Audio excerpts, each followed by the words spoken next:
फौज का जज्बा, मैं सिर्फ ये अक्सर व बेशतर बात करता हूँ और कभी नहीं हुआ कि ये बात करते वक्त मेरी आंखों में आंसू ना आए। जंग के शुरू हुए अगले रोज हमारी जो गन पोजीशन की लोकेशन थी, ये दुश्मन के रडार ने पिकअप कर ली कि कहाँ से फायर आ रहे, क्योंकि हम बर वक्त वहाँ से जगह दूसरी मुंतखब नहीं कर सके, वक्त ही नहीं था कि गन्स को रोकते फायर करना। तो वो फायर करने के लिए वक्फे जो ज़रूरी था वो नहीं था हमारे पास वक्त, तो वो हम जगह तब्दील नहीं की, तो दुश्मन के रडार ने उसको पिकअप कर लिया और हमारे ऊपर गोलाबारी शदीद शुरू हो गई। तो मैंने तो आंखें बंद करके कलमा पढ़ लिया, मैं क्या अब एवरीथिंग इज फिनिश। जिस तरह दुश्मन की गोलाबारी आ रही है, गन पोजीशन के ऊपर आ रही है, जब छोड़ के तो नहीं भाग सकते। तो मैंने हुक्म दिया कि तमाम जो गन के मेंबर्स हैं, जो गन्स को मैनेज करते हैं, वो अंदर चले जाएं, शेल्टर के बीच में, खंदक के बीच में चले जाएं। तो फिर मैंने देखा कि हमारा एक गन पोजीशन का, एक गन का नंबर 1 हवालदार था, शाह बैराम, गिलगित का रहने वाला था, खूबसूरत गोरा चिट्टा, पर्सनैलिटी बहुत अच्छी, बेहतरीन हॉकी फुटबॉल का प्लेयर। और कई जगह पे हम जब जाते थे हॉकी मैच वगैरह खेलने के लिए, तो लोग उसको मेजर साहब समझ के उसके सामने अटेंशन होता है कि ये तो लेफ्टिनेंट साहब हैं, ये वो मेजर साहब होंगे। अल्लाह ने पर्सनैलिटी अच्छी दी हुई थी उससे। तो मैंने देखा शाह बैराम गन के साथ ही चिमटा खड़ा है, तो मैंने उसको माइक्रो उस पर बोला टनाई के ऊपर, मैं शाह बैराम इधर आओ। जी साहब, तुम्हें हुक्म नहीं मिला कि मोर्चे के अंदर चले जाओ? कि जी साहब हुक्म मिला। तो तुम क्यों बाहर खड़े हो? तो उसने जो जुमला बोला वो दुनिया भर की दौलत से ज़्यादा कीमती जुमला। उसने कहा साहब हमारे पास फालतू टायर नहीं है ना, तो मैं गन के टायर के साथ लिपट जाता हूँ कि अगर गोला फटे तो मुझे लग जाए गन का टायर। तो मैंने कहा तुम्हें भी तो नहीं लगना चाहिए। कहता साहब मेरी जगह कोई और जवान आ जाएगा, पाकिस्तान में लोगों की कमी, टायर कहाँ से आएगा? ये आप ये जज्बा जो है, ये कभी भी नहीं हुआ कि मैं ये बात करूं मेरी आंखों में आंसू। हमें भी यूं लगता है जैसे रोंगटे खड़े हो जाए। सो दिस इज, ये वो जज्बा था जिसके साथ फौज लड़ रही थी। और अब आपके पास वक्त की कमी है, वक्त की भी कमी है सर। जैसे अब माजी की यादें हम ताज़ा करें तो यकीनन रोंगटे खड़े होते हैं। इस तरह के वाक़यात, दिलचस्प वाक़यात भी आपने यकीनन बताए, और वो जज्बा लायक तहसीन है, काबिल तहसीन है। और आज के दौर से अगर हम कंपैरिजन कर लें, और जैसे आज भी दुश्मन वैसे का वैसा ही है, और गफलत बरत रहा है और ढीठ है जिस तरह से कह लें, तो वही दुश्मन है। और आज भी हम लड़ रहे हैं और जंग के महाज पर भी हैं, और भारत एक तरफ से हम जीत भी रहे हैं, बेशक हम देख भी रहे हैं। और अब पानी की भी जंग छेड़ रहा है, जिस तरह से हथियारों की जंग के बाद अब पानी की जंग छिड़ चुकी है। जो सूरत हाल है उससे आप कैसे देखते हैं? बहुत अहम सवाल, again I appreciate it. Main चीज़ ये है कि हमें ये जानना है कि दुश्मन के लिए, बहुत से लोग यहाँ कहते हैं जी वो क्या दुश्मनी रखी हुई है, सुलह करो, आना जाना खोलो, ये करो, कैसे मुमकिन है? That is the question. दुश्मन ने जब देख लिया कि हमने एटम बम भी की सलाहियत हासिल कर ली है, एटॉमिक एनर्जी हमारे पास है और हम उसका मुकाबला कर सकते हैं, तो उन्होंने वो काम भी छोड़ दिया। अब वो बलूचिस्तान में वो जो दहशतगर्दी कर रहे हैं, जी, फ्रंटियर में दहशतगर्दी कर रहे हैं, तो ये उन्होंने मुसलसल अपनी दुश्मनी का जो इजहार है उसको मुसल्लत किया हुआ है।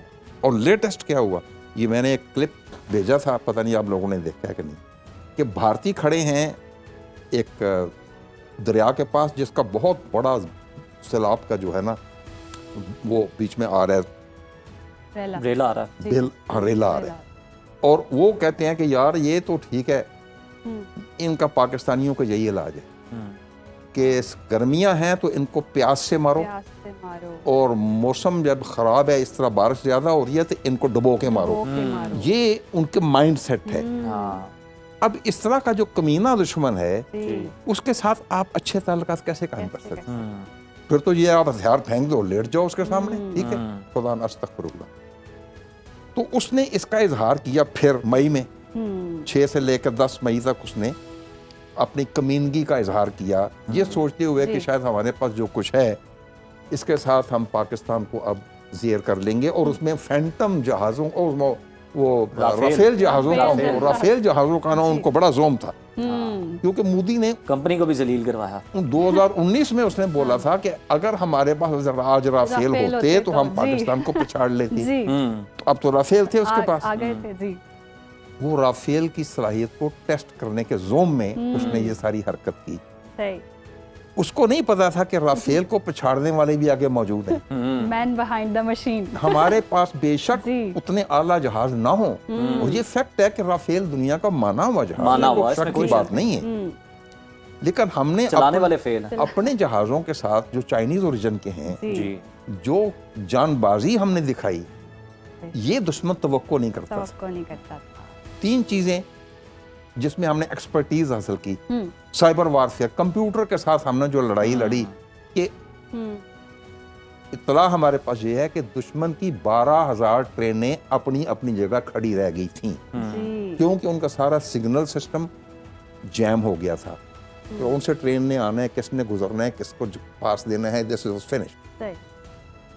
आधे भारत की बिजली बंद हो गई थी। जी अच्छा, उनके सारे जो जहाज हमारे हाथों मारे गए हैं, कैसे मारे गए हैं? जी इसी तरह हुआ था कि हमने उनकी जो सारी कम्युनिकेशन है उसको साइबर हाईजैक वारफेयर था, साइबर के जरिए खत्म कर दिया था। और 3 चीजें हैं, साइबर वारफेयर है, फिर इलेक्ट्रॉनिक वारफेयर है, ये तो 2 सीधी सीधी हैं। जी अल्हम्दुलिल्लाह हमने हमारी फौजें बेकार नहीं बैठी रहीं।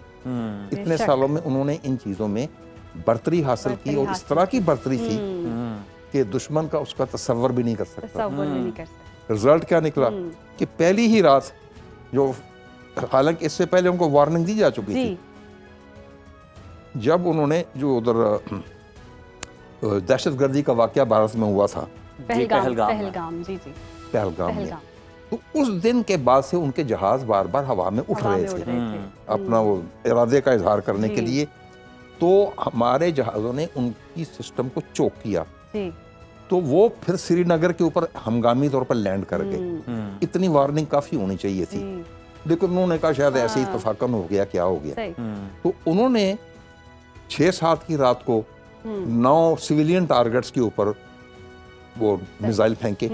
31 मासूम लोग शहीद हुए, सिविलियन थे सारे बेचारे, सारे सिविलियन।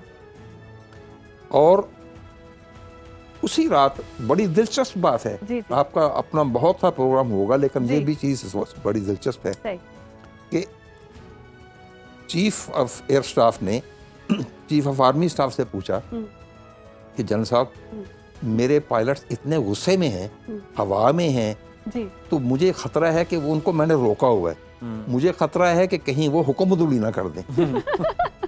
तो सही। आप बेहतर है कि हमें अब इजाज़त दे दें, क्योंकि ओवरऑल तो फौज ने ही संभालना है जी। आखिर में, तो आप इसको इजाज़त हम इनको दे दें, वरना ये हुक्म कर बैठेंगे। उन्होंने कहा अच्छा, लेकिन उनको बोलो कि यार इतने ही जहाज गिराएं जितने बर्दाश्त हो। जी सही ठीक है जी। तो उन्होंने 5 जहाज फौरी तौर पर गिराए, असल में 2 की और की इतला भी है, 7 जहाज उनके साथ, गिने हैं। जी लेकिन जो जहाज आपने शायद नोट किया होगा कि राफेल वालों ने अपनी टीम इंस्पेक्शन के लिए भेजी जी। थी कि उन जहाज़ों का मुआयना करो कि क्यों ये डैमेज हुए हैं, क्या नुक्स है। भारत ने वो जहाज़ों की इंस्पेक्शन कराने से इनकार कर दिया। इनकार कर दिया। सही क्यों? क्योंकि जो एक्चुअल डैमेज है वो 7 से ज्यादा जहाज़ों का है। 3 राफेल थे, बाकी वो हैं जिनको टोटल डिस्ट्रक्शन तो नहीं हुई, सही लेकिन वो प्रॉक्सिमिटी फ्यूज वाले जो जी। यानी करीब आने पर जो फट जाता है मिसाइल, वो मिसाइलों ने उनको डैमेज किया था। सही उसमें सुराख हैं, कोई इंजन को खराब है कि, लेकिन वो लैंड कर गए, सही तबाह नहीं हुए। तो वो नहीं चाहते थे कि ये रिकॉर्ड पर आए कि असल में जहाज 12 है या 15 है या कितने हैं। लेकिन एयरफोर्स का ये कहना है कि उस रात अगर हम चाहते तो हम 12-15 भी गिरा जा बिल्कुल। सकते थे जी ठीक हो गए। तो हमारी जो नई पौध है, जी आपके सवाल का जवाब जी। है, नई पौध ने वाकयात सुने हुए तो थे, जी देखे हुए नहीं देख थे। लिए अब तो वो कह रहे थे अब इतने साल हो, जी। 60 साल पुरानी बात है। जी जी जी अब वो रिलेट कर पा रहे हैं जी, आज। अब 1965 में मेरी अपनी उम्र 23 साल थी।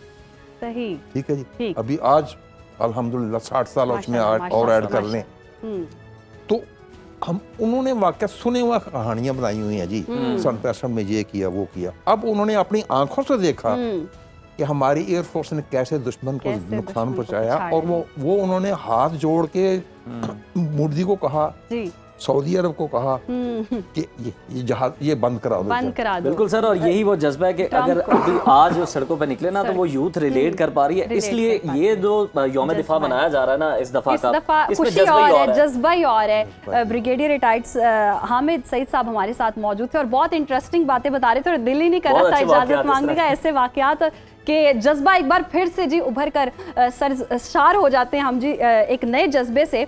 तो यकीनन ये बहुत इंटरेस्टिंग बातें भी हैं और हमारी नौजवान नस्ल के लिए भी बहुत ज़्यादा रिलेटेबल है जी। बहुत सर आपका शुक्रिया, आपकी आमद का शुक्रिया। और पिछली जंग की हवाले से और आज की जंग के हवाले से हमने जो बातें की हैं वो काफ़ी रिलेटेबल हैं, और अपनी आंखों से देखना और पाकिस्तान को फतह जो है वो समेटते देखना बहुत ही काबिल तहसीन बात है। खुशी की